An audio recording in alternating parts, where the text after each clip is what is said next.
Happy Navratri to all of you first of all. और आज फिर हम आपके साथ जुड़े हैं कुछ इंग्लिश के बहुत ही शानदार क्वेश्चंस, बहुत ही इंपॉर्टेंट क्वेश्चंस, काफ़ी अच्छे कंसेप्ट पे आधारित क्वेश्चंस मैं आपके सामने रखने जा रहा हूं। तो बहुत ही जो इंपॉर्टेंट क्वेश्चंस पिछले कुछ वर्षों में हमको लगा कि आगे भी इसका यूज जो है हो सकता है, वो जो काफ़ी अच्छे कंसेप्ट पे इंग्लिश ग्रामर के कुछ अच्छे रूल्स पे बेस्ड क्वेश्चंस हैं, उन्हीं कुछ क्वेश्चंस को मैं एक जगह संग्रहित किया और आपके सामने मैं रखने जा रहा हूं। आइए हम लोग कुछ ध्यान से, बहुत ही बड़े सलीके से उस क्वेश्चंस को देखते हैं जो काफ़ी इंपॉर्टेंट क्वेश्चंस हैं। पिछले कुछ वर्षों में उसका काफ़ी यूज रहा है, काफ़ी बार उस कंसेप्ट को पूछा गया है। सो एक एक करके उस क्वेश्चंस को हम लोग देखते हैं। आइए सबसे पहले क्वेश्चन से हम लोग शुरुआत करते हैं और ये कॉमन ईयर का क्वेश्चन है। मैं आपको टाइम दूंगा सोचने के लिए, आप सोचिए, उसके बाद फिर हम बताएंगे उसको। तो सबसे पहला क्वेश्चन है कि there is just not enough time in my unit to sit around and talk about how we feel about each other. कह रहा है कि there is just not enough time नहीं है इन माई यूनिट, हमारे unit में, to sit around and talk about, और बातचीत करने के लिए, how we feel about each other, कि हम लोग एक दूसरे के बारे में, अपने बारे में कैसे सोचते हैं, क्या सोचते हैं। तो इस क्वेश्चंस में क्या एरर्स हैं आपको फाइंड आउट करने होंगे और बताना है। चलिए सोचिए। जहां तो आप लोग बता पाए होंगे, आप लोग सोच पाए होंगे, अब मैं बताने का प्रयास करता हूं कि यहां पे जो एरर है वो वर्ड्स का एरर है, कोई ग्रामेटिकल रूल्स में एरर नहीं है। एक वर्ड होता है, वो वर्ड क्या होता है, सिट अराउंड होता है, जो बी नंबर में यूज किया गया है। सिट राउंड लिखा गया है, तो उस सिट राउंड के बदले सिट अराउंड का प्रयोग करना होगा। क्या करना होगा? Seat around. और सिट अराउंड मतलब क्या होता है? खाली बैठना बिना काम के, है ना। तो हमारे यूनिट में इतना टाइम नहीं है कि वो खाली बैठे और हम लोग अपने बारे में कैसे सोचते हैं एक दूसरे के बारे में, इस पे बात किया जाए, इतना टाइम नहीं है। तो इसमें एरर कहाँ है? बी पार्ट में एरर है। और एरर क्या है? सिट राउंड के जगह पे क्या होना चाहिए? सिट अराउंड का प्रयोग करना चाहिए। क्या? सिट अराउंड का प्रयोग करना चाहिए। So this is the first questions, और इसमें हम लोगों ने एरर बहुत ही आसानी से प्राप्त कर लिया। सिर्फ वर्ड्स का एरर था और कुछ भी नहीं, कुछ रूल्स नहीं था ग्रामर्स का। तो आइए हम लोग सेकेंड क्वेश्चन की ओर अग्रसर करते हैं और देखते हैं उसमें क्या है। सेकेंड क्वेश्चन क्या है? I whistled thrice with full might and raise my arms towards the sky, no error. I whistled thrice, मैंने 3 बार विसल बजाया, सीटी बजाया, विथ फुल माइट, पूरे माइट के साथ, and raise my arms towards the sky. यहां पे आई के लिए दो जो मेन वर्ब है, वो 2 मेन वर्ब का यूज किया गया है। सबसे पहला क्या है? विसल्ड। क्या है? विसल्ड, जो पास्ट में यूज किया गया है, V2 में यूज किया गया है।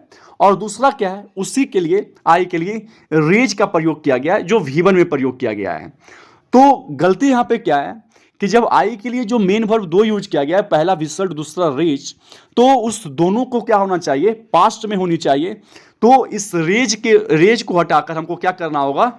इस रेज को हटा के रेज्ड का प्रयोग करना होगा। क्या करना होगा? रेज्ड का प्रयोग करना होगा। RAISED, रेज्ड का प्रयोग करना होगा। तो इस रेज को हटा के रेज का प्रयोग करना होगा और फिर ये हो जाएगा कि I whistled thrice with full might and raised my arms towards the sky, this is the second question. और आइए हम लोग नेक्स्ट क्वेश्चन की तरफ मूव करते हैं। नेक्स्ट क्वेश्चन क्या है कि the young man from Japan found the ascent of the mountain hard going. जो यंग मैन जापान से था, वो पाया कि जो एसेंट है माउंटेन पे, वो बहुत क्या है? हार्ड गोइंग है, उस पर चढ़ना बहुत ही क्या है? टफ है। इसमें क्या एरर हुए? सबसे पहला पार्ट क्या है? The young man from Japan, बिल्कुल सही है। फाउंड द एसेंट, यहां पे भी वर्ड का एरर है। और वर्ड क्या है? यहां पे जो एसेंट वर्ड का प्रयोग किया गया, ASSENT, एसेंट मीन्स क्या होता है? सहमति होता है, सहमति। लेकिन यहां पे सहमति से कोई भी रिलेशन नहीं इस क्वेश्चन में। इस क्वेश्चन में चढ़ाव, उनको क्या लगा, जो चढ़ाव है ये माउंटेन पे, वो क्या है? टफ है, वो क्या है? हार्ड गोइंग है। तो उस चढ़ाव वाले वर्ड के लिए हम लोग को क्या करना है? एसेंट, ASCENT, एसेंट का प्रयोग करना होगा, ये वर्ड का ASCENT। तो इस एसेंट को हटा के एसेंट वर्ड ASCENT का प्रयोग करना होगा। तो the young man found from Japan found the accent of the mountain, जो एक्सेंट था, जो चढ़ाव था, वो बहुत ही क्या था? हार्ड गोइंग था। अच्छा, समझ में आया आप लोगों को? दो क्या हो जाएगा, एक्सेंट हो जाएगा जो चढ़ाव था। आइए हम लोग नेक्स्ट क्वेश्चन की तरफ मूव करते हैं। नेक्स्ट क्वेश्चन क्या है कि to be a king and wear a crown are more glamorous to see than to bear. क्या है कि एक राजा होना और एक क्राउन पहनना, है ना, ये क्या है, ज्यादा ग्लैमरस होगा देखना ना कि पहनना। देखने के बजाय जो पहनना है ना, पहनने के बजाय देखना ज्यादा ग्लैमरस होगा एक किंग के लिए। एक क्राउन, एक किंग जो है ना, किंग बनना और क्राउन पहनना, है ना, उसमें कंपेयर किया गया है। तो जो देखना है वो आसान है, जो ज्यादा ग्लैमरस होगा न कि पहनना। पहनने में बहुत सारी रिस्पॉन्सिबिलिटी आती है, बहुत सारी जिम्मेदारियां आती है जिसको निभाना काफी और वास्तव में क्या है, एक टफ काम है। सो इसमें क्या है कि to be a king and bear a crown are, यहां पे जो वर्ब, जो हेल्पिंग वर्ब का प्रयोग किया गया है वो आर का प्रयोग किया गया है। ये सिंटैक्स का क्वेश्चन है, सब्जेक्ट वर्ब एग्रीमेंट का क्वेश्चन है। और सब्जेक्ट वर्ब एग्रीमेंट में हम लोगों ने ये पढ़ा है कि अगर सब्जेक्ट एक ही है, अगर उसी के बारे में आगे चर्चा किया जा रहा है तो जो वर्ब होना चाहिए वो सिंगुलर वर्ब का प्रयोग होना चाहिए। तो जो यहाँ पे किंग के बारे में बात किया गया कि to be a king, and से तो जोड़ा गया है, लेकिन ये एंड से जोड़ के उसी के बारे में बात किया गया है, उसी राजा के बारे में बात किया गया है, किंग के बारे में ही कहा जा रहा है। इसलिए इस आर को हटा के हमको क्या करना होगा, इज का प्रयोग करना होगा और ये वाक्य तभी सही हो जाएगा। आर के बदले इज को करना होगा। और क्यों, क्योंकि किंग के बारे में ही कहा जा रहा है कि to be a king and bear a crown is more glamorous to see than to bear, ये हो जाएगा। ओके, आइए हम लोग नेक्स्ट क्वेश्चन की तरफ मूव करते हैं। नेक्स्ट क्वेश्चन क्या है, बहुत ही सिंपल क्वेश्चन है, वर्ड से रिलेटेड है। He brought to light the mystery behind the incident, जो मिस्ट्री था, जो रहस्य था, उस रहस्य, उस इंसिडेंट के पीछे उसको ब्रिंग टू लाइट किया गया। एक क्या फ्रेज होता है, एक इडियम्स जो है कि ब्रिंग टू लाइट, क्या होता है, ब्रिंग टू लाइट, है ना, प्रकाश में लाना। प्रकाश में लाना मतलब क्या हुआ, पहला वर्ड क्या है, कंसील। कंसील मीन्स क्या होता है, किसी चीज को छिपाना, to hide something, conceal. The next one क्या है, डिस्पोज। डिस्पोज मीन्स क्या होता है, बिलिंग और प्रिपेयर टू डू समथिंग, किसी चीज को करने की इच्छा रखना या तैयारी करना, है ना, तत्परता दिखाना, that is dispose. Destroy means हम लोग को पता है, डिस्ट्रॉय मीन्स किसी चीज को नष्ट करना, है ना, डिमोलिश करना। और जो चौथा वर्ड है वो रिवील करना। रिवील मीन्स क्या होता है, उजागर करना, है ना, यानी किसी चीज को उजागर करना, यानी किसी चीज को ब्रिंग टू लाइट करना, है ना, प्रकाश में लाना, लोगों को अवेयर करना उस चीज के बारे में। तो रिवील करना क्या होगा, रिवील करना, है ना, किसी चीज को एक्सपोज कर देना, किसी चीज को ब्रिंग टू लाइट करना। तो यहां पे क्या हो जाएगा, जो फोर्थ ऑप्शन है रिवील करना, ही ब्राउट टू लाइट यानी he revealed the mystery behind the incidents, ये हो जाएगा। ओके, आइए हम लोग नेक्स्ट क्वेश्चंस की तरफ मूव करते हैं। नेक्स्ट क्वेश्चंस क्या है, process of looking back to the past. ये क्या है, वन वर्ड्स इसके लिए हमको ढूंढना होगा। Process of looking back to the past, क्या प्रोसेस है, उस प्रोसेस का क्या नाम है, जो अपने पिछले, है ना, कर्मों, पिछले जो डूइंग्स है, जो डीड्स हैं, उसके बारे में जो देखने का, जो रिव्यू करने का जो प्रोसेस है, उसको क्या बोलते हैं। तो सबसे पहला वर्ड क्या इस्तेमाल किया गया, इंट्रोस्पेक्शन। व्हाट, इंट्रोस्पेक्शन मींस क्या होता है, आत्मविश्लेषण करना, आत्मनिरीक्षण करना। मतलब कि deeply and carefully examine your idea, your opinion, अपने आइडिया और अपने ओपिनियन को डीपली, है ना, गहराई से और केयरफुली, समझदारी से एग्जामिन करना, रिव्यू करना, that is known as introspection. Conception means क्या होता है, अवधारणा, है ना, अंडरस्टैंडिंग आपका क्या है किसी चीज को लेकर, that is conception. Circumspection, what, circumspection means quality of being wary, चौकस होने की जो क्वालिटी है, that is known as circumspection. और इसके लिए जो वर्ड यूज होता है that is retrospection. What, retrospection मतलब क्या होता है, प्रोसेस ऑफ लुकिंग बैक, है ना, या फिर पास्ट इवेंट्स, जो पास्ट इवेंट्स है आपके, उसको फिर से उस प्रोसेस को लुक बैक करने का, रिव्यू करने का, एग्जामिन करने का, that is known as retrospection. तो इसका क्या हो जाएगा, process of looking back to the past is called retrospection. इसके लिए जो वन वर्ड होगा वो रिट्रोस्पेक्शन होगा। What, retrospection. आइए हम लोग नेक्स्ट क्वेश्चन की तरफ मूव करते हैं। नेक्स्ट क्वेश्चन क्या है, बोल रहा है कि if you say to someone you are so full of your self, है ना, यू प्रोबेबली फील, हम उससे क्या फील करेंगे, है ना, अगर हम किसी व्यक्ति को कहते हैं कि you are so full of your self, तो they probably feel what, upset, है ना, अपसेट। अगर कोई व्यक्ति जो है वो कह रहा है कि तुम अपने आप को लगता है कि you are so full of your self, अपने बारे में बहुत ज्यादा ये करना, है ना, तो ऐसा कहने वाला जो व्यक्ति होगा वो उस व्यक्ति से अपसेट होगा, है ना। तो इसके लिए क्या होगा, अपसेट का हम लोग प्रयोग करेंगे, है ना। आइए हम लोग नेक्स्ट वर्ड की तरफ, क्वेश्चंस की तरफ मूव करते हैं। नेक्स्ट क्वेश्चन काफी इंपॉर्टेंट क्वेश्चन है, प्रीपोजिशन का क्वेश्चन है। Ram is sitting the tree and his son is sitting shade of the tree. हमेशा याद रखना है कि राम इज सिटिंग, इसके लिए क्या होता है, अंडर द ट्री का प्रयोग किया जाता है। क्या किया जाता है, अंडर द ट्री, है ना, अंडर द ट्री। लेकिन अगर शेड की बात हो तो शेड के लिए क्या होता है, इन द शेड होता है। क्या होता है, इन द शेड। राम जो है वो ट्री के अंदर है ना, ट्री के अंदर है, नीचे है, लेकिन उसका जो बेटा है वो ट्री का जो छाया है उस छाये के अंदर है, means in the shade of the tree और अंडर द ट्री, ये प्रयोग होता है। हमेशा याद रखना है कि Ram is sitting under the tree और in the shade of the tree. इस तरह से याद रखना है कि अंडर द ट्री और in the shade of the tree का प्रयोग किया जाता है। ये प्रीपोजिशन का क्वेश्चन है, काफी इंपॉर्टेंट क्वेश्चन है। आइए हम लोग नेक्स्ट क्वेश्चन की तरफ मूव करते हैं। The villager told us where was the temple and even led us to the spot, है ना। इसमें ईरर को फाइंड आउट करना है, और ये नरेशंस का ईरर है। नरेशन हम लोगों ने चैप्टर पढ़ा है, उस चैप्टर नरेशन का ये कंसेप्ट है, और उसी में ये ईरर हम लोगों को फाइंड आउट करना है। और ये काफ़ी आसान है, काफ़ी यूज्ड क्वेश्चंस है, हमेशा फ्रिक्वेंटली आस्क किए जाते हैं। तो एक बात हमेशा याद रखना है कि जो भी रिपोर्टेड स्पीच का जो शुरुआत हो, अगर वो WH वर्ड से हो, तो सबसे पहली जो हम लोगों को याद रखना है कि उसको हम लोग, उसमें हम लोग डैट का प्रयोग नहीं करते हैं। तो द विलेजर टोल्ड अस, यहाँ पे डैट नहीं है, शुद्ध है, बाकी श्योर है कि सही है।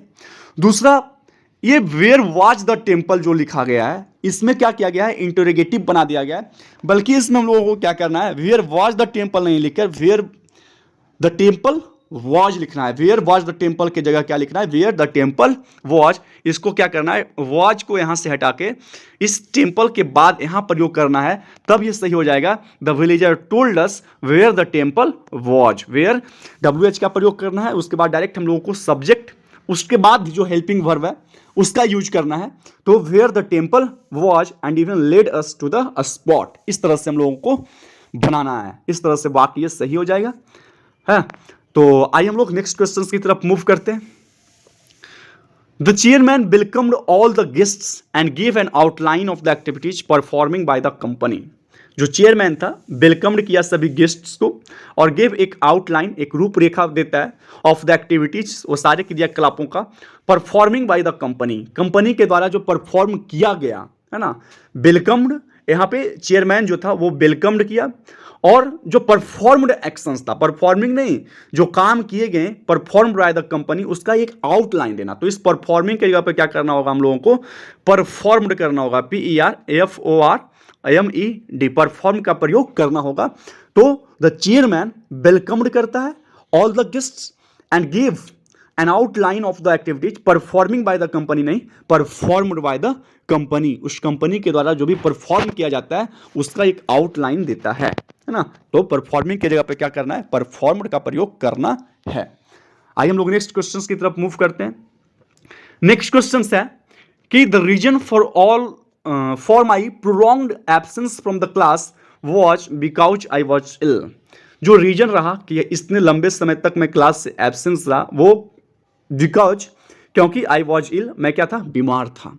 एक बात इसमें हमेशा याद रखना है कि बिकॉज, है ना, खैर इसमें सब जो गलती है वो ये है कि बिकॉज का प्रयोग यहाँ पे किया गया है। ऐसा क्यों है, क्योंकि द रीजन के बाद जहाँ पे भी द रीजन लगा हुआ हो, तो इस रीजन के बाद क्या करना है हम लोगों को, because, because of, due to, owing to इत्यादि का इस्तेमाल नहीं करना है। एक बार फिर से ध्यान दीजिए कि द रीजन के बाद किसी भी स्थिति में because, because of, due to और ओइंग टू, ये सारे वर्ड्स का इस्तेमाल नहीं करना है, क्योंकि जो द रीजन शब्द है वो स्वयं एक कारण बताता है और बिकॉज भी कारण बताता है, इसलिए सुपरफ्लुअस हो जाता है। इसलिए इस बिकॉज को हम लोग को प्रयोग नहीं करना है। इसके बदले हम लोग डैट का प्रयोग कर भी सकते हैं और नहीं भी कर सकते हैं, दोनों सही है। बट बिकॉज के बाद, है ना, द रीजन के बाद because, because of, due to, owing to, ये सारे शब्दों का इस्तेमाल हम लोगों को नहीं करना है। सो इसमें बिकॉज जो है उसको हटाना होगा और ये वाक्य जो है पूरी तरह से शुद्ध हो जाएगा। आइए हम लोग नेक्स्ट क्वेश्चन की तरफ मूव करते हैं। नेक्स्ट क्वेश्चन है कि Suraj said that he would rather fail than copying in the examination. Copying means Suraj ने कहा कि हम फेल करना ज़्यादा पसंद करेंगे बजाय कि कॉपी करिए एग्जामिनेशन में, ये क्वेश्चन है। तो गलती जो है यहाँ पे क्या है कि कॉपिंग का जो इस्तेमाल किया गया है, कॉपिंग, वुड रैदर देन, है ना, ये जो स्ट्रक्चर है कि वुड रैदर देन, और इसके बाद हमेशा क्या है वेयर इन्फिनेटिव का प्रयोग किया जाता है, विदाउट टू का प्रयोग किया जाता है, और वो क्या होता है वेयर इन्फिनेटिव होता है, जेरेंड का प्रयोग नहीं किया जाता है। तो Suraj said that he would rather fail than copy in the examination का प्रयोग किया जाएगा, और कॉपिंग को हटा के हमको क्या करना होगा, कॉपी शब्द का प्रयोग करना होगा। क्या करना होगा, कॉपी शब्द का प्रयोग करना होगा, तब ये सही हो जाएगा।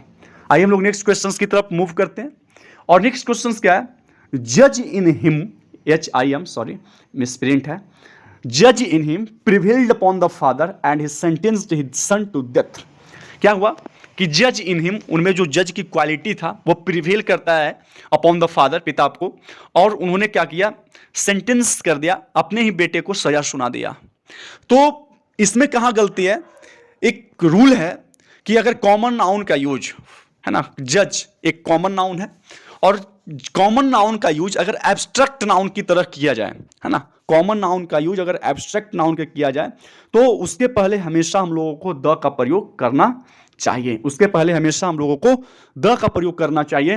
तो जो जज है, इस जज को यहाँ पे एब्स्ट्रैक्ट नाउन मीन्स फादर को जो है ना, वो जज की जो क्वालिटी है उनमें वो प्रिवेल कर दिया, वो हावी हो गया, है ना, और फिर उन्होंने क्या किया, अपने बेटे को ही सजा सुना दिया, है ना। तो जज क्या है, कॉमन नाउन है, बट यहाँ पे एब्स्ट्रैक्ट नाउन की तरह यूज किया गया है। तो इस जज के पहले हम लोगों को क्या करना है, द का प्रयोग करना होगा। द जज in him prevailed upon the father and he sentenced his son to death, है ना, द जज in him, the father in him, the doctor in him, है ना। क्वालिटी, जो क्वालिटी है उसको एब्स्ट्रैक्ट नाउन, जो कॉमन नाउन है उसको एब्स्ट्रैक्ट नाउन की तरह हम लोगों को शो करना है, तो उसके पहले हम लोगों को द का प्रयोग करना चाहिए। आइए हम लोग नेक्स्ट क्वेश्चन की तरफ मूव करते हैं। नेक्स्ट क्वेश्चन बहुत ही सिंपल है, the police will leave no stone unturned to discover the murderer. Murderer को फाइंड करने के लिए, मर्डरर को निकालने के लिए पुलिस ने लीव नो स्टोन अनटर्न्ड, कोई भी पत्थर जो है ना उसको अनटर्न्ड नहीं छोड़ा। मतलब क्या हुआ, टर्न एवरी स्टोन, स्टोन को टर्न करने से कोई फायदा होने वाला है नहीं। दूसरा, मेक नो कमिटमेंट, कोई भी प्रतिबद्धता नहीं दिखाया गया, कोई भी तत्परता नहीं दिखाया गया। तो ऐसा तो कोई वाक्य का जो इसेंस है वैसा कुछ है नहीं। दूसरा क्या है, तीसरा है इन्वेस्टिंग थ्रूली, मीन्स बहुत ही अच्छे तरीके से जांच पड़ताल करना, छानबीन करना। और चौथा है इन्वेस्ट ए लार्ज सम, पैसे, बहुत ज्यादा पैसे इन्वेस्ट करना। तो पुलिस ने क्या किया कि मर्डर को फाइंड आउट करने के लिए इन्वेस्टिगेट थ्रूली किया, बहुत ही गहराई से, बहुत ही अच्छे तरीके से छानबीन करना, जांच पड़ताल करना। तो leave no stone unturned means investigate thoroughly, है ना। पुलिस ने क्या किया, investigated, police will investigate thoroughly to discover the murderer. The police will investigate thoroughly, है ना, to discover the murder, murder को डिस्कवर करने के लिए जो पुलिस ने था वो इन्वेस्टिगेट थ्रूली करता है उस केस को, उस बहुत ही थ्रूली, बहुत ही अच्छे तरीके से जिसका जांच पड़ताल करता है। ये रहा। आइए हम लोग नेक्स्ट क्वेश्चन की तरफ मूव करते हैं। Arjun was not selected for the post in spite his hard works। Arjun को उस पोस्ट के लिए सिलेक्ट नहीं किया गया, है ना, in spite his hard work, उसके हार्ड वर्क के बावजूद। यहाँ वर्ड का खेल है और वर्ड में ही गलती है, इस इंस्पाइट को देखना है। इंस्पाइट जो है ना वो कैसे यूज होता है, इंस्पाइट ऑफ यूज किया जाता है। क्या किया जाता है, इंस्पाइट ऑफ यूज कीजिए, या फिर आप क्या यूज कर लीजिए, डिस्पाइट यूज कर लीजिए। डिस्पाइट यानी डिस्पाइट के बाद हम लोग ऑफ का प्रयोग नहीं करते हैं, और इंस्पाइट का के बाद हम लोग ऑफ का प्रयोग करते हैं। पहली चीज, इंस्पाइट ऑफ का प्रयोग जनरली हम लोग पॉजिटिव रिजल्ट के लिए करते हैं, है ना, लेकिन जो डिस्पाइट है जनरली उसको हम लोग निगेटिव रिजल्ट के लिए उपयोग करते हैं, उसका यूज किया जाता है। तो Arjun was not selected for the post, तो इस इंस्पाइट के जगह क्या कर लेंगे, इंस्पाइट ऑफ का प्रयोग कर लेंगे। इंस्पाइट ऑफ क्या हो जाएगा, in spite of his hard works, in spite of his hard works means उसके हार्ड वर्क से बावजूद उनको इस पोस्ट पे सिलेक्शन नहीं मिला। तो इंस्पाइट ऑफ और डिस्पाइट का हम लोग प्रयोग करते हैं, है ना। आइए नेक्स्ट क्वेश्चन की तरफ मूव करते हैं। Despite of the pills which are available many people still have sleeping trouble. Pills available होने के बावजूद भी बहुत लोगों को क्या है, स्लीपिंग ट्रबल है, सोने में क्या है, परेशानी होता है, पिल्स अवेलेबल होने के बावजूद भी। तो अभी हम लोगों ने पढ़ा कि डिस्पाइट ऑफ जो यहाँ पे यूज किया गया है ये गलत हो जाएगा, क्योंकि डिस्पाइट क्या होता है, अकेले आता है, ऑफ नहीं लेता है। तो डिस्पाइट का प्रयोग करें या फिर हम लोग क्या करें, इंस्पाइट, है ना, इंस्पाइट ऑफ का प्रयोग करें, इंस्पाइट ऑफ का प्रयोग करें या फिर डिस्पाइट का प्रयोग करें। यहाँ पे डिस्पाइट ऑफ लिखा हुआ है, तो ये डिस्पाइट को, ऑफ को हटा देना है हमको, ऑफ का प्रयोग नहीं करना है, सिर्फ डिस्पाइट का प्रयोग करना और ये वाक्य जो है सही हो जाएगा, है ना। आइए हम लोग नेक्स्ट क्वेश्चन की तरफ मूव करते हैं। फिक्स्ड रूल्स हैं, जरूर याद रखना है हम लोगों को, इसमें कोई भी परेशानी की बात नहीं, जो रूल्स है बस रूल्स को ध्यान में रखना है कि ऐसे ऐसे होता है। He is enough tall to be selected as sub inspector in Delhi police, वो इतना लंबा है कि उसका सिलेक्शन जो है दिल्ली पुलिस के सब इंस्पेक्टर में हो जाए, है ना, होगा, है ना, या हो सकता है। तो क्या याद रखना है कि always use enough exactly after positive degree. Tall क्या है, ही इज टॉल इनफ, है ना, he is enough tall, enough tall, tall enough, है ना। तो क्या करना है कि जो इनफ है उसको exactly after the positive degree use किया जाता है। जो ये इनफ वर्ड है, टॉल क्या है, टॉल पॉजिटिव डिग्री है, एडजेक्टिव में पॉजिटिव डिग्री है, तो इस पॉजिटिव डिग्री के हमेशा क्या होगा, बाद में यूज किया जाता है एडजेक्टिव में, है ना। जो एडजेक्टिव है पॉजिटिव डिग्री का टॉल, उसके बाद प्रयोग किया जाता है इनफ का। तो ही इज टॉल इनफ, ना कि इनफ टॉल। जैसे ही इज गुड इनफ, है ना, गुड पॉजिटिव डिग्री है और इसके बाद हम लोग को इनफ का प्रयोग करना चाहिए, ना कि पहले। तो he is good enough, he is tall enough, इस तरह से इसका स्ट्रक्चर बनता है। तो यहाँ पे क्या हो जाएगा, ये इनफ को क्या करना है, इस टॉल के बाद यूज कर लेना है। तो ही इज इनफ, न टॉल नहीं, he is tall enough to be selected as sub inspector in Delhi police, इस तरह से इसका प्रयोग किया जाता है। आइए हम लोग नेक्स्ट क्वेश्चन की तरफ मूव करते हैं। नेक्स्ट क्वेश्चन क्या है कि जेम्स वॉट क्या है, द स्टीम इंजन को क्या किया, फाउंड किया, डिस्कवर किया, फाइंड किया, इन्वेंटेड किया। सबसे पहले तो फाइंड होगा नहीं, क्योंकि जो पास्ट का डिस्कवरीज है ना, उसको जो पहले डिस्कवर किया गया है, खोजा गया है, वो पास्ट एक्शंस में है, तो उसके लिए हम लोग फाइंड का प्रयोग तो करेंगे नहीं। मेन जो फंडा है, जो कन्फ्यूजन है, वो डिस्कवर और इन्वेंट में है। डिस्कवर मीन्स क्या होता है, कोई वस्तु पहले से है, बस उसके बारे में लोगों को पता नहीं है ना। लेकिन इन्वेंट का क्या होता है कि कोई वस्तु है ही नहीं, उसका क्या होता है, इन्वेंट करना पड़ता है। तो जेम्स वाट जो है ना, उन्होंने क्या किया, इन्वेंट किया। स्टीम इंजन का क्या किया, उन्होंने इन्वेंशन किया, ना कि डिस्कवरी किया। इन्वेंशन करना, है ना, पहले से नहीं था, उसका इन्वेंट किया गया। तो James Watt invented steam engine का प्रयोग हो जाएगा और ये फोर्थ नंबर जो ऑप्शन है वो सही हो जाएगा, इन्वेंशन, है ना। James Watt invented the steam engine, ये रहा आपके पास आंसर। और आइए हम लोग नेक्स्ट क्वेश्चन की तरफ मूव करते हैं। नेक्स्ट क्वेश्चन क्या है, you should avoid to go to school as you have severe eye infection. आपको अवॉइड करना चाहिए स्कूल जाना, क्योंकि आपको क्या है, सीवियर आई इन्फेक्शन है। एक वर्ड है अवॉइड, और इस अवॉइड के चलते ना आगे क्या है, टू गो टू का जो प्रयोग किया गया है ये गलत है, क्योंकि अवॉइड जो है, अवॉइड के बाद हमेशा क्या होता है, जेरंड का प्रयोग किया जाता है। किसका प्रयोग किया जाता है, जेरंड का, GERUND। और जेरंड क्या है, V1 के साथ हम लोग क्या करते हैं, ING का प्रयोग करते हैं, V1 के साथ ING का प्रयोग करते हैं। तो इस टू गो को ना लिखकर यू शुड अवॉइड गोइंग का प्रयोग करना होगा। क्या करना होगा, गोइंग लिखना होगा। You should avoid going to school as you have severe eye infection. Okay, आइए हम लोग नेक्स्ट क्वेश्चंस की तरफ मूव करते हैं। नेक्स्ट क्वेश्चंस क्या है, the driver of the car is sounding horn for the last 10 minutes but nobody tells him to stop. जो ड्राइवर है पिछले 10 मिनट से हॉर्न बजा रहा है, लेकिन कोई नहीं उससे बोलता है उसको रोकने के लिए। यहाँ पे क्या है, टाइम इंडिकेटिंग वर्ड आ गया, for the last, since, for जब भी सेंटेंस में प्रयोग हो तो यहाँ पे इज साउंडिंग को ना लिख के क्या लिखना है, इसके किसका टेंस का क्वेश्चन है।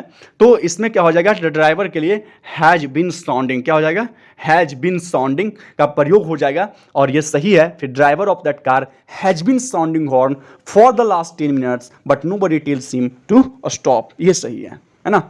आइए हम लोग नेक्स्ट क्वेश्चन की तरफ मूव करते हैं। It has always been better to use preventive measures than to cure। Preventive measures use करने से हमेशा अच्छा रहा है कि उसको क्योर पे ध्यान दिया जाए। It is always easier to use preventive measures than to cure, है ना।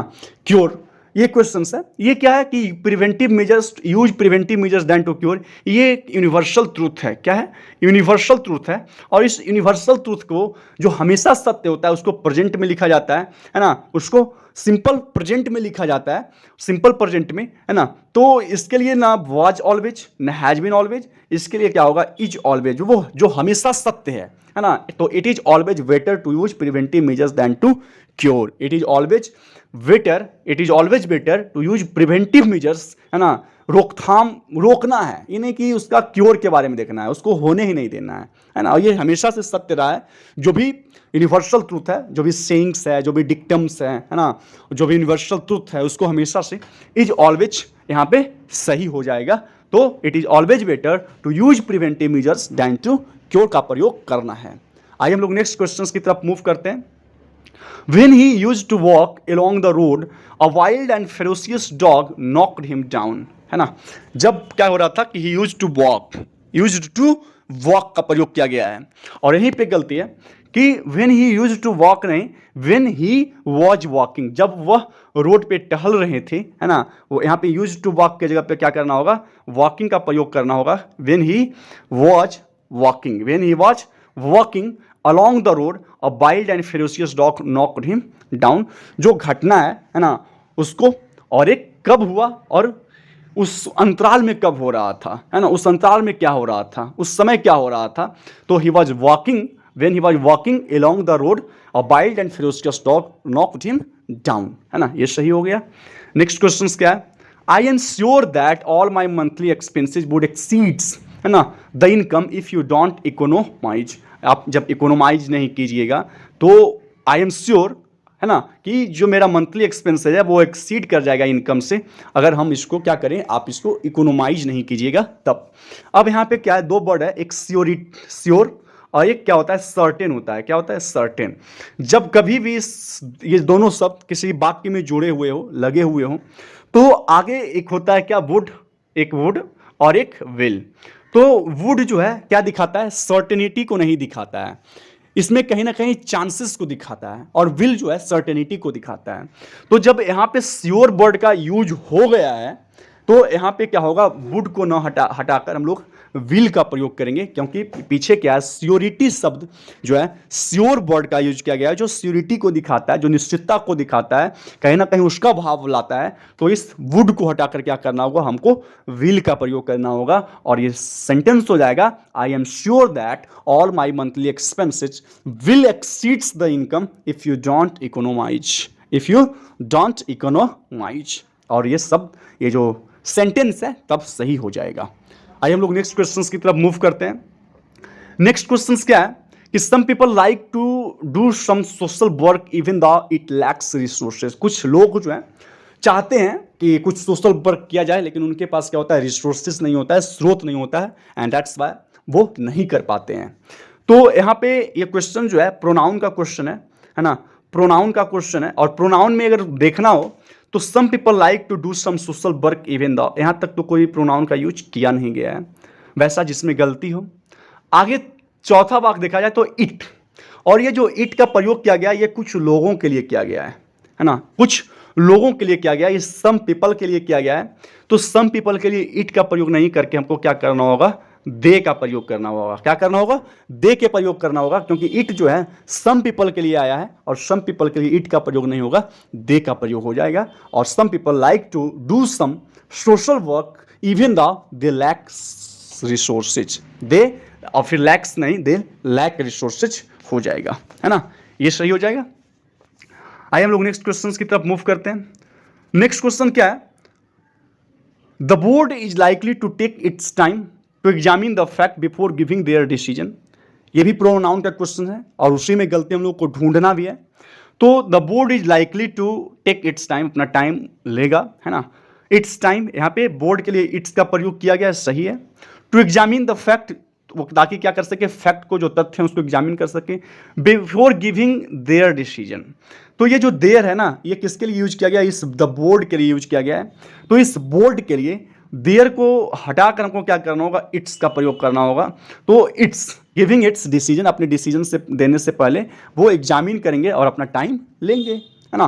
तो इस देयर को हटाकर बिफोर का हम लोगों को प्रयोग करना होगा, है ना। आइए हम लोग नेक्स्ट क्वेश्चन की तरफ मूव करते हैं। With the advancement of winter the day grow shorter while the nights grow longer. Advancement, है ना, एडवांसमेंट का प्रयोग यहाँ पे गलत है। किसी भी मौसम को, मौसम जो है उसका आना क्या कहलाता है? ऑनसेट कहलाता है। क्या कहलाता है? ऑनसेट कहलाता है, ना कि एडवांसमेंट कहलाता है। एडवांसमेंट जो है टेक्नोलॉजी में हम लोग जब बढ़ोतरी कर रहे होते हैं, उसमें डेवलपमेंट होता है, उसको हम लोग एडवांसमेंट कर सकते हैं। बट मौसम का आना, किसी भी वेदर का चेंजेज होना, उसमें हम लोग क्या करते हैं? ऑनसेट का प्रयोग करते हैं। तो ये विद द एडवांसमेंट नहीं, with the onset of winter, है ना, the days grow shorter while the nights grow longer का प्रयोग होगा, और ये एडवांसमेंट के बदले हम लोगों को ऑनसेट का प्रयोग करना होगा, है ना। आइए हम लोग नेक्स्ट क्वेश्चंस की तरफ मूव करते हैं। ही is university professor but of his 3 sons neither has any merit, है ना। वो क्या है? यूनिवर्सिटी प्रोफेसर हैं, लेकिन उनके जो तीनों बेटे हैं ना, उनमें किसी के पास मेरिट नहीं है, सब क्या है? विदाउट मेरिट हैं, है ना। तो हम लोगों को पता है गलती तो है यहाँ पे नाइदर में, क्योंकि नाइदर जो है दो के लिए प्रयोग किया जाता है, आइदर नाइदर। तो यहाँ पे तो क्या है? 3 है। 3 उनके कितने बेटे हैं? 3 बेटे हैं। तो इस नाइदर को हटाकर हम लोग को का प्रयोग कर देना है, नन का प्रयोग कर देना है, और ये सेंटेंस जो है बिल्कुल सही हो जाएगा। He is university professor but of his 3 sons none has any merit. None has any merit, न कि नाइदर, है ना। नन हैज द मेरिट, ये हो जाएगा। नाइदर 2 के लिए, नन 2 से ज़्यादा के लिए प्रयोग किया जाता है, याद रखना है। आइए नेक्स्ट क्वेश्चन की तरफ मूव करते हैं। Government officials keep throwing the buck to others. Simple है, वर्ड्स का खेल है इसमें। इसमें याद रखना है कि थ्रोइंग द बक नहीं होता है, पासिंग द बक होता है। पास द बक मीन्स अपने आरोप किसी और पे थोपना या लगाना। अपना जो आरोप है किसी और पे थोप देना, किसी और पर लगा देना, that is known as pass the buck. क्या होता है? पास द बक कहलाता है, BUC के, पास द बक, है ना। तो पासिंग द बक, यहाँ पे क्या हो जाएगा? Passing the buck. The government officials keep throwing के जगह पे ये पासिंग का प्रयोग कर देना है, और ये सही हो जाएगा। तो the government officials keep passing the buck to the others, अपने आरोप जो है किसी और पे थोपते हैं, है ना, गवर्नमेंट के जो ऑफिशियल्स होते हैं। आइए हम लोग नेक्स्ट क्वेश्चन की तरफ मूव करते हैं। नेक्स्ट क्वेश्चन क्या है? There is no use to ask him to be obedient and judicious. कोई यूज नहीं है ना ये कहना उनको कि ये ओबीडियंट हो जाओ, जुडिशियस हो जाओ, उसका कोई बात नहीं रह जाता है। तो कुछ फ्रेजेज होते हैं, ये याद रखना है, जैसे नो यूज। क्या हो गया? नो यूज, है ना। नो यूज अगर रहे, सम यूज अगर रहे, है ना, सम यूज रहे, गुड यूज रहे, मच यूज रहे, एनी यूज रहे, तो ऐसे फ्रेजेज के साथ हमेशा जेरंड का यूज किया जाता है। जेरंड यानी V1 + ing के साथ। तो क्या क्या रहे, एक बार फिर से मैं दोहरा देता हूं। No use, some use, good use, much use, any use, तो इत्यादि अगर फ्रेजेज लगा रहे किसी वाक्य में, तो उसके बाद हमेशा जेरंड का प्रयोग किया जाता है। तो there is no use to ask नहीं, आस्क नहीं, यहाँ पे क्या हो जाएगा? आस्किंग हो जाएगा, और आस्किंग यहाँ पे हटाकर इसको पुट करना होगा। तो there is no use asking him to be obedient and judicious. अब बाकी ये क्या हो जाएगा? सही हो जाएगा, है ना। आइए हम लोग अंतिम क्वेश्चंस की तरफ मूव करते हैं, शायद। Yes, of course, the last question which is, हमको क्या करना है? अपोजिट मीनिंग खोजना है। क्या खोजना है? अपोजिट मीनिंग खोजना है। और ये वर्ड क्या है? अस्क्यूलस। क्या है? अस्क्यूलस। अस्क्यूलस, अस्क्यूलस मीन्स क्या होता है? अपमानजनक, जो डेरोगेटरी हो, है ना, जो अपमानजनक हो, दैट इज अस्क्यूलस कहलाता है। और इसका अपोजिट मीनिंग खोजना है। अपोजिट क्या है? पहला दिया हुआ है कोर्स। कोर्स, कोर्स क्या होता है? कोर्स मीन्स अगर कोई सरफेस कोर्स है तो उसको बोलते हैं जो खुरदरा है ना, जो प्लेन नहीं है, तो कोर्स है। या कोई व्यक्ति के अगर बारे में बताना है, क्वालिटी के बारे में, तो असभ्य भी बताता है, कोर्स बिहेवियर है, असभ्य बिहेवियर है ना, this is course. Insolent, insolent means क्या होता है? इंसोलेंट की अगर बात की जाए तो वो क्या हुआ? जो अपमानजनक है ना, जो इंसोलेंट है ना, जो क्या हो? इंसोलेंट कहलाता है। दूसरा क्या है? सोफिस्टिकेटेड। सोफिस्टिकेटेड मीन्स क्या होता है? जो सभ्य हो, जो शालीन हो, है ना, जो सभ्य हो, जो शालीन हो। The next is what? Abstruse. Abstruse means क्या होता है? जो इजोटेरिक हो, जो रहस्यमयी हो, जो गुड हो, जिसको समझना मुश्किल हो, that is abstruse. And the next one is what? Germane. Germane क्या होता है? जो रेलिवेंट हो, जो क्या हो? रेलिवेंट हो। और रेलिवेंट मीन्स जो तर्कसंगत हो, जो तर्क संगत हो। यानी यहाँ पे अस्क्यूलस, अस्क्यूलस मीन्स क्या हुआ, अपमानजनक। तो अपमानजनक का क्या हो जाएगा, जो सोफिस्टिकेटेड हो, जो सभ्य हो, जो शालीन हो। तो इसका अपोजिट क्या हो जाएगा, सोफिस्टिकेटेड हो जाएगा। बाकी सब अलग है, बाकी सब रेलिवेंट नहीं है, बाकी सब क्या है, जर्मीन नहीं है ना, रेलिवेंट नहीं है, जर्मीन नहीं है, तर्क संगत नहीं है ना, ऐसे करके चलता है। तो आज का जो क्वेश्चन का सिलसिला था वो यही समाप्त होता है, और आशा करते हैं कि आपको ये क्वेश्चंस का समझ में आया होगा। बट काफ़ी इंपॉर्टेंट क्वेश्चन है, you will have to keep all the rules in your mind. बहुत फ्रीक्वेंटली यूज्ड होता है ये क्वेश्चंस। सो आशा करते हैं कि आपको ये सभी क्वेश्चंस जो है समझ में आया होगा। I tried my best to explain all the questions before you, और मेरा यह अथक प्रयास रहा कि आपको समझा पाएँ। फिर मिलते हैं अगले कुछ दिनों में, इसी तरह से कुछ इंपॉर्टेंट क्वेश्चंस जो होंगे मैं आपके सामने रखूंगा, और आशा करेंगे आपको अच्छी तरह से समझाएं, बिकॉज बहुत ही इंपॉर्टेंट क्वेश्चंस हैं, बहुत ही फ्रिक्वेंटली एग्जामिनेशंस में पूछे जाते हैं, और ये फिक्स्ड रूल्स है, इसमें कोई इधर उधर की बात नहीं है, आपको ध्यान ही रखना होगा, कोई इसमें चेंजेस नहीं है ना। तो आइए हम लोग फिर कल मिलते हैं इसी समय, हिंदू एडिटोरियल के साथ मिलेंगे। तो उसका भी जो सिलसिला है वो निरंतर चल रहा है। तो और आपसे एक बार गुजारिश है अंत में कि आप जो कोई भी इस चैनल को देख रहे हैं, कृपया इस चैनल को लाइक और सब्सक्राइब जरूर करें। आपके पास जितने भी एजुकेशनल ग्रुप हैं, एजुकेशनल हब हैं, आपके दोस्त हैं, उन सभी को शेयर कीजिए, ताकि इसका ये जो मटेरियल है वो लोगों तक और पहुंच सके। चलिए, thank you, have a nice day, bye bye all of you, bye.